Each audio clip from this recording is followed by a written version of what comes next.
Shri Gurubhyo Namaha.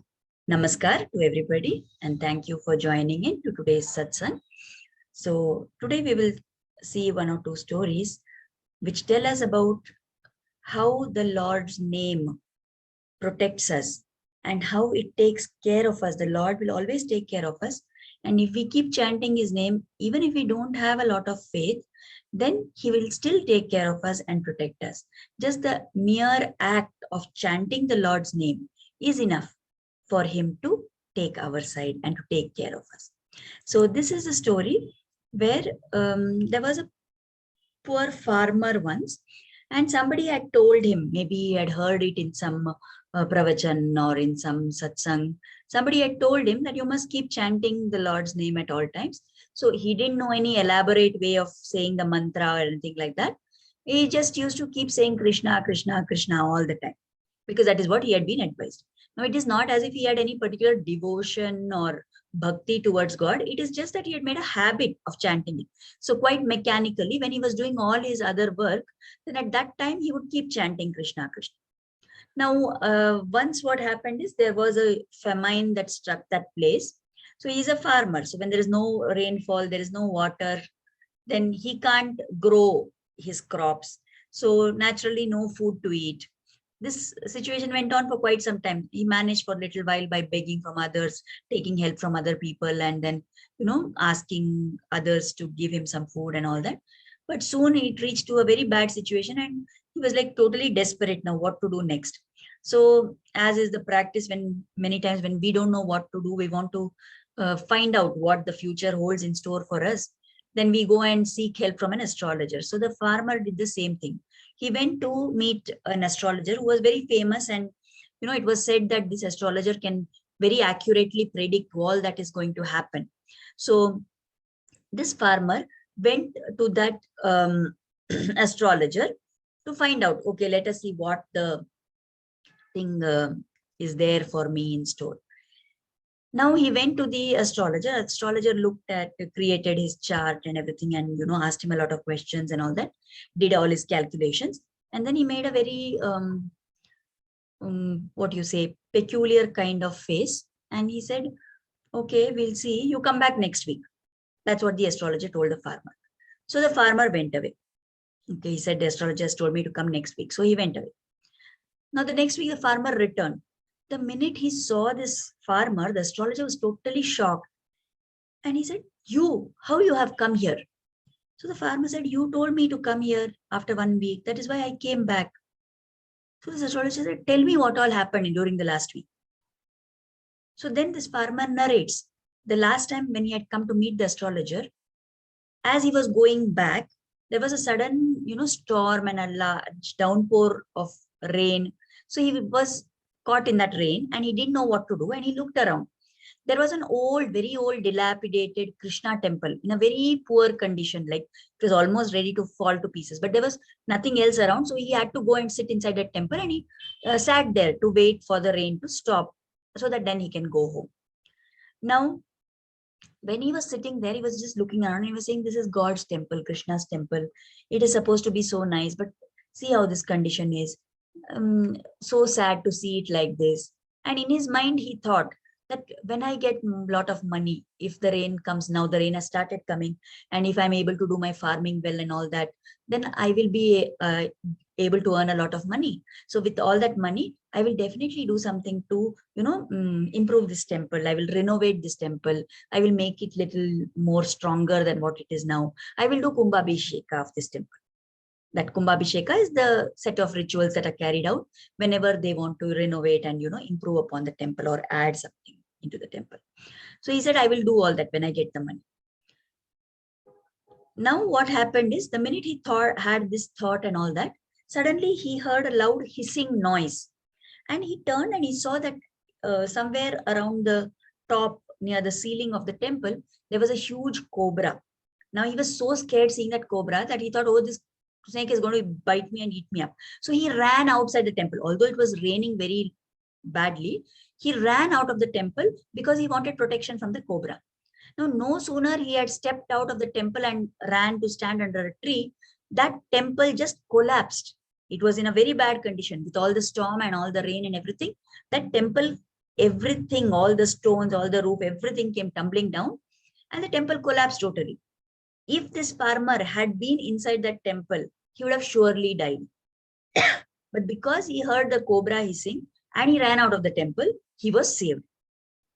He narrated all these things to the astrologer. The farmer told all this to the astrologer. Hearing this, that astrologer fell at the farmer's feet and he said, "Oh, you are truly blessed. God only is taking care of you." This farmer was very shocked. Like normally it doesn't happen. No, astrologer is considered to be a big pandit, a very learned person, and farmer is thinking that after all I'm an illiterate, small, normal person. Why is this person falling at my feet? He was really very what you say, shocked at this happening. And he said, "What is this? What are you doing? Why are you doing all this? Please explain. Why are you saying that I am blessed?" Now this astrologer, then he explains that when I took your details and I prepared the astrological chart, then at that time, what had happened is I could make out from all the way the stars were aligned, I could make out that you were to die in the next few hours or maybe a next few days. The only possible way you could escape death, the only pariharam that was there, which would prevent your death, was to build a Krishna temple. If you would build a Krishna temple, you would not die. But then I saw that your condition is so bad. You have come because you are already so poor and in such great trouble, and you are struggling for just getting 2 meals a day. How would I tell you that you must build a Krishna temple? That is why I just kept quiet. But then I had to tell you something. So I told you, come back after 1 week. That is why now when I see you are alive, I am shocked. And that is why it proves that indeed it was God only who took care of you. So what is this phenomenon that had taken place here? This farmer had mentally said that I will do Kumbhabhishekam to the Lord. What he did was not a physical act of building a Krishna temple. It was just that mentally he had the thought that he's going to do something for the Lord. And that was enough for the Lord to say, yes, I'm going to protect this devotee. The Lord accepted whatever mental offering the farmer had done. And with that, he erased whatever was in the prarabdha of that farmer. It was the Lord himself who came in the form of the cobra, who came and hissed so loudly and frightened the farmer so that he ran out of the temple and he was saved. So, what is it that we can learn from this story? That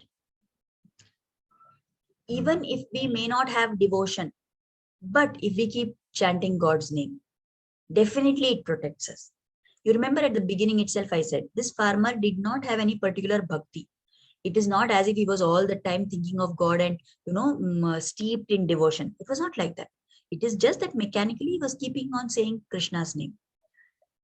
But then he got the thought, looking at the temple, that he must do something about repairing that temple. So there are two things here.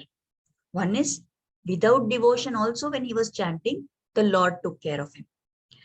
Second factor that we must note is that perhaps it was the act of constantly chanting, even if it was without bhakti, but because he was going on chanting God's name, he was repeating God's name, he had the thought somewhere that chanting constantly of God's name cleanses us from within, and it makes our thoughts to move in a more sattvic bend of mind.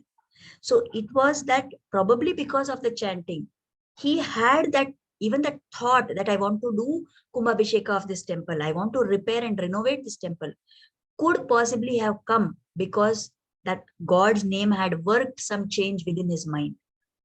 Even if not, let us say he just had the simple thought, it was a passing thought, maybe not with lot of devotion, but just a thought. Then even that one positive thought to do something for God's work, that itself can be enough for the Lord to be on our side. So imagine when we are doing something mechanically, we are doing something without a lot of devotion, just superficially, mechanically, without any great knowledge of the concepts of spiritual practice or what is to be done as sadhana. When we do in a very simple way without any great involvement also, Lord is taking care of us. Imagine if we had to do the same thing with devotion, with bhava, with love for God, with the intention that yes, I'm doing this for God's pleasure.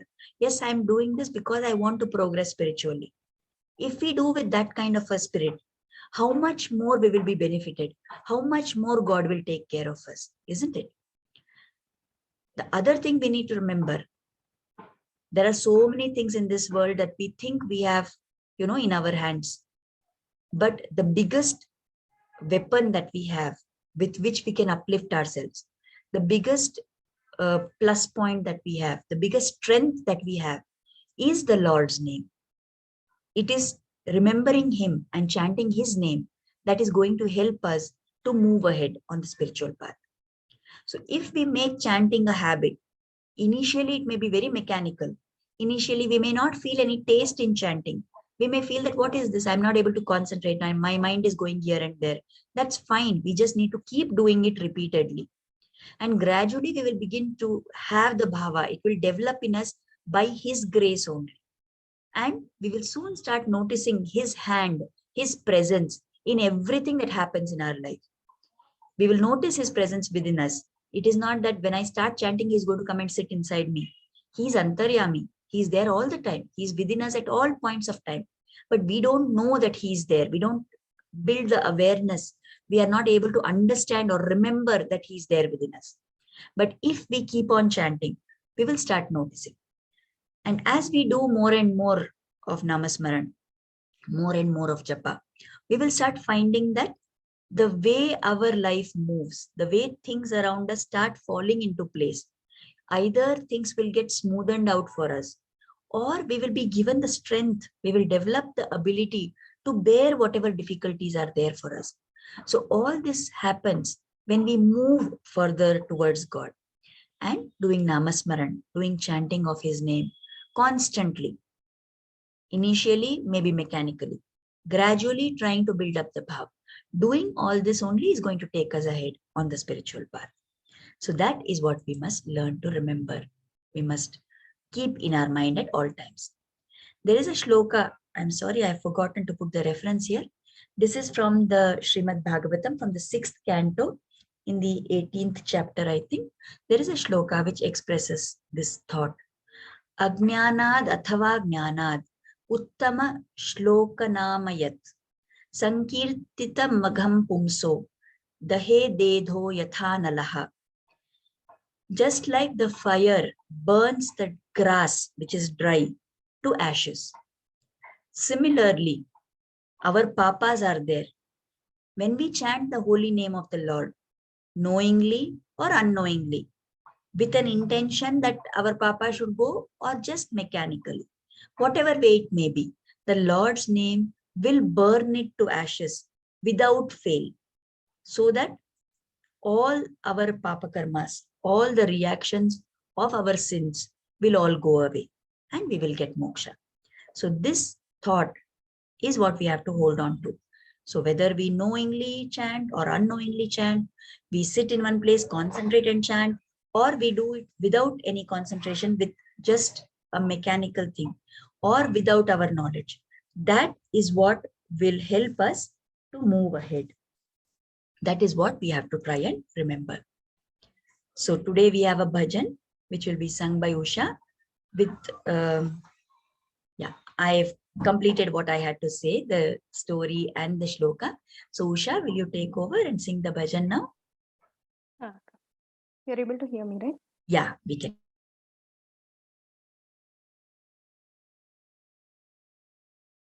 ಪರಾಕುಮಾಡದೆ ಪರಾಂಬರಿಸಿಯನ್ನ ಅಪರಾಧಗಳ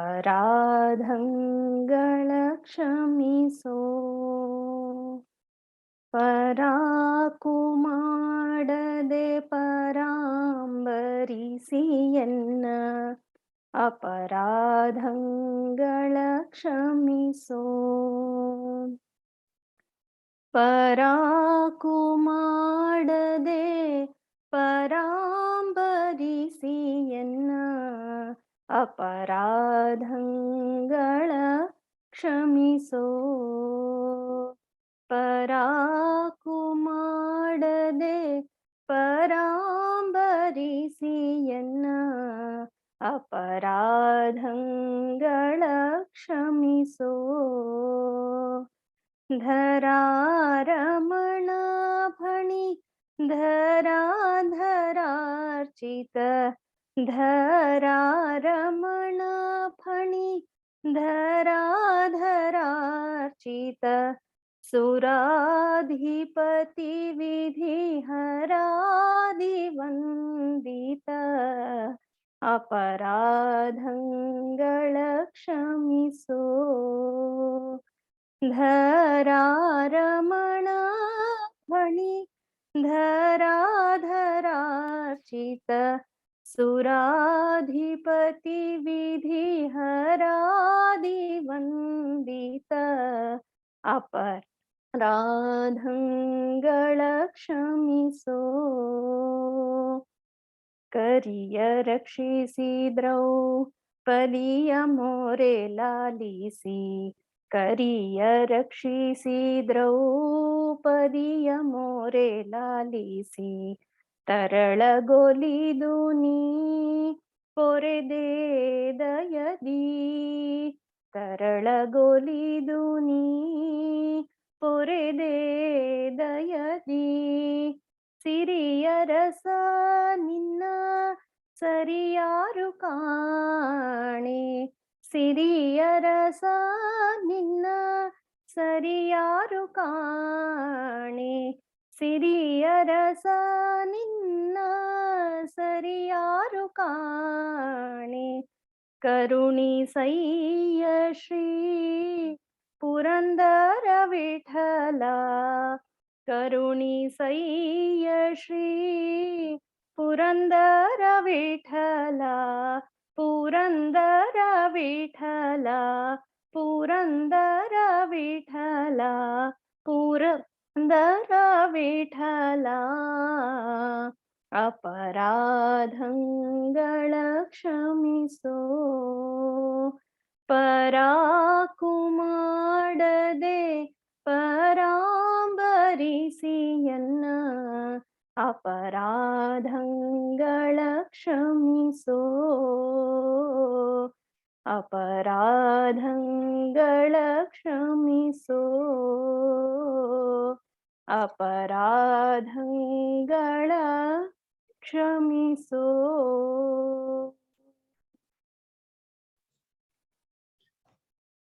Dhanyavada, Usha. Thank you so much.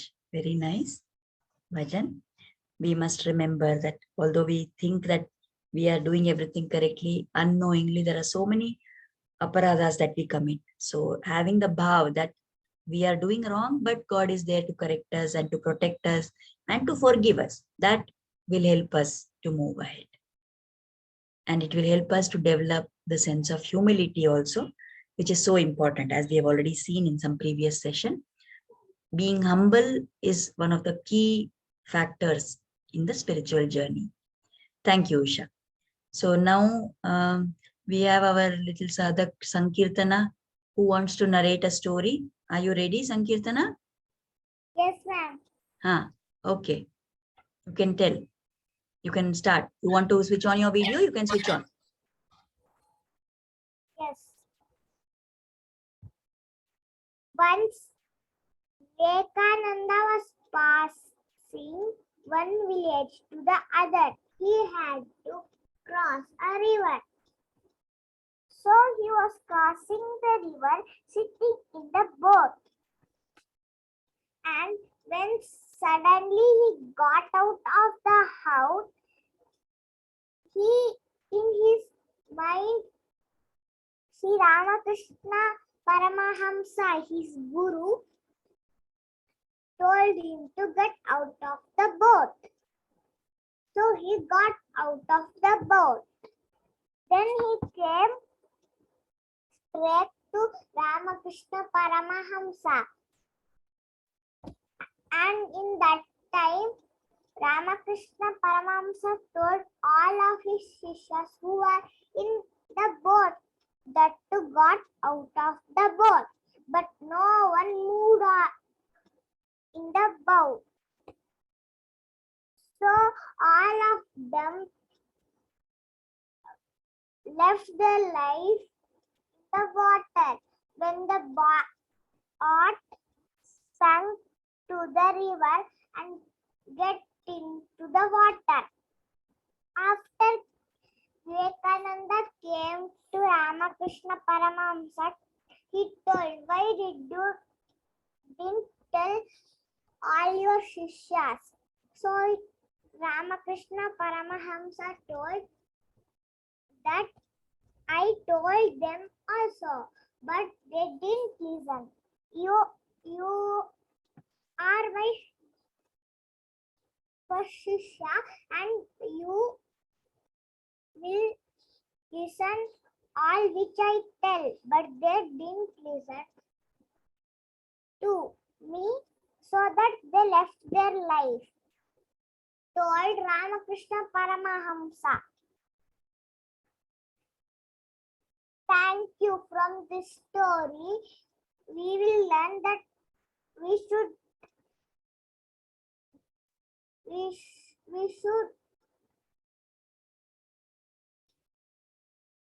listen to the Guru. If we don't listen, we will be in a big trouble. Thank you. Thank you, Sankirtana. Very nice story. Very good lesson for all of us also. I hope that everybody could follow the train of thought of what she was telling, right? It is talking about how the Guru Tattva speaks to everybody, but it is whether we are able to receive that or not. Many times we get a particular thought about something and we think that it is our intuition, or we have a sixth sense about something. Sometimes it may turn out to be true also, the thought that we had. So at that time, we must understand and remember that it is God trying to speak to us, or the Guru trying to convey something to us. And only if we have built up our receptivity to get that message and listen to it, we will benefit from that source, right? So it is just like the waves of, let us say, the program, and we all watch TV, or we have something that we watch on the internet. So we need to have a receptor, we need to have something, we need to have a set-top box, or we need to have a modem, something which will collect those waves which are there everywhere in the atmosphere and pick it and channelize it to us. So similarly, we need to have our antenna up and running to be able to catch the messages what the Guru is trying to teach us. And that the way to develop that antenna, the way to develop that capacity is by constant spiritual practice of chanting God's name. What will happen is we will purify ourselves by doing that. And that purification will help us to be able to tune to that frequency which the Guru Tattva is emitting. Right now, we are filled with all the, what do we say, the Shad Ripu, the Shad Vairi, Kama, Krodha, Lobha, Moha, Madha, Matsara. All these are the foes, they are the enemies of our Atma. And they have enveloped us, they have us in their hold completely.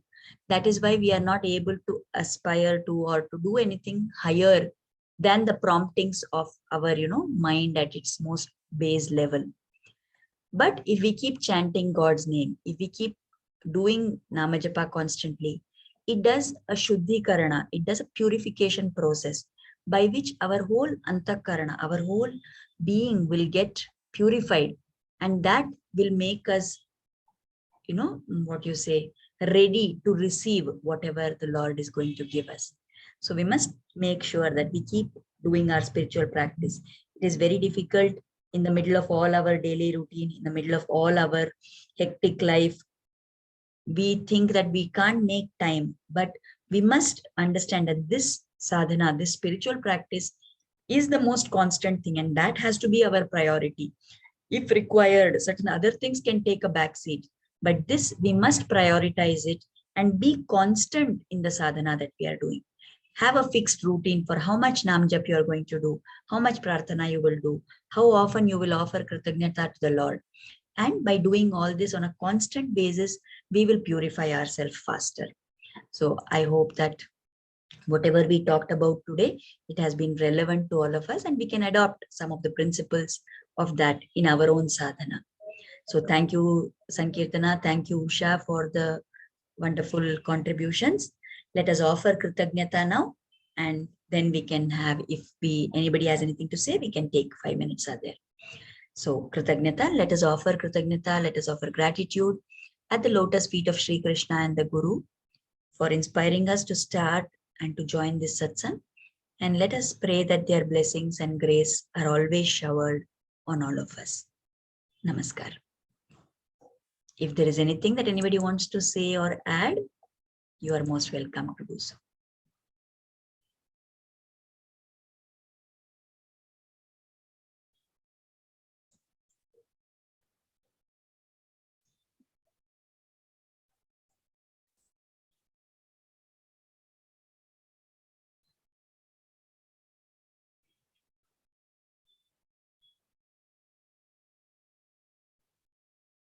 Is there anything that anybody has to say? You want to add something to whatever we discussed today?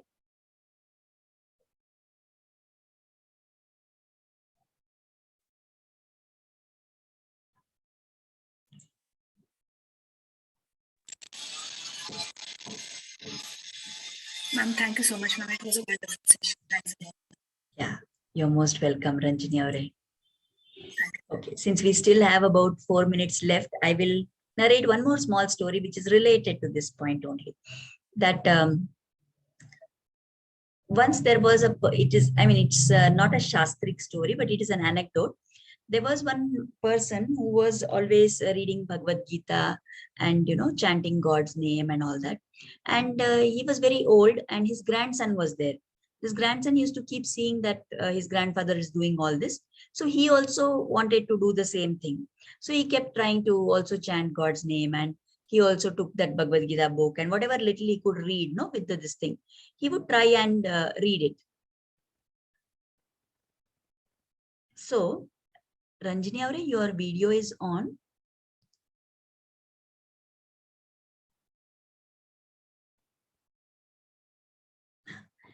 So he would keep trying the grandson kept imitating whatever the grandfather was doing. So then this boy, but he was not able to understand anything much of what that Bhagavad Gita was talking about, because he was young in age and he didn't have the necessary, experience or the necessary thought patterns to be able to understand what is being talked about. But then he would keep reading. Then one day he asked his grandfather, "What is this? I am not able to understand anything. What is the use of doing all this?" So the grandfather told him that, "Don't worry, you just continue doing it." And then he gave him another task. He said, "You take this." He gave him a coal containing one dark, black, dirty basket or container. And he said, "Go to the river nearby, fill water and come in this and bring it to me." So that boy went and he did that. And then when he came back, but there was a hole in that vessel. So all the water had leaked out. So the grandfather laughed and said, "Oh, what is this? The water is not there. Go do it again." So like that, the boy went 4-5 times and came. But every time there was no water at the end of it. So he complained to the grandfather, "What is the use of this now? You have sent me so many times to bring water. All the water is leaking out because of the hole. What is the use of me having done all this now?" So the grandfather said, "Okay, fine. But look at that vessel now." So when he looked at the vessel which was very dark and dirty and, very dusty and very old looking, faded and dull like, now it had got a shine. Why? Because the fact that it was used to collect the water, although the water had flown through it and out of it, but that water had cleansed that vessel. So what was a dirty vessel was now a shining bright vessel. So that is what the grandfather told to the grandson. He said, "See, what you are doing with reading Bhagavad Gita is like this. You may not understand the value of it now, but whatever is there, the dirt that has accumulated from so many janmas within us, that is going to get cleansed by the process of reading the Bhagavad Gita. Even if you think that you don't know anything, you're not able to understand anything, even if you think that you're mechanically chanting God's name and doing japa, keep doing it, because that is what is going to cleanse your whole system. So like this, just as in that story, we have to also understand that although we may think we are doing a lot of sadhana, we are doing nam jap, we are doing this, we are doing that, still probably we are just like that broken vessel, which is may not be able to retain much, but at least it will hopefully get cleansed through the process of chanting God's name, remembering him, and trying to, ask him to bless us at all times. So I hope and pray that, Krishna will bless us to be able to do all this, and that he will guide us to do the right thing in the right way so that we reach his lotus feet. So we are running out of time. We will stop here for today. Thank you very much, everybody, for attending and joining. We will close the meeting now. Namaskar.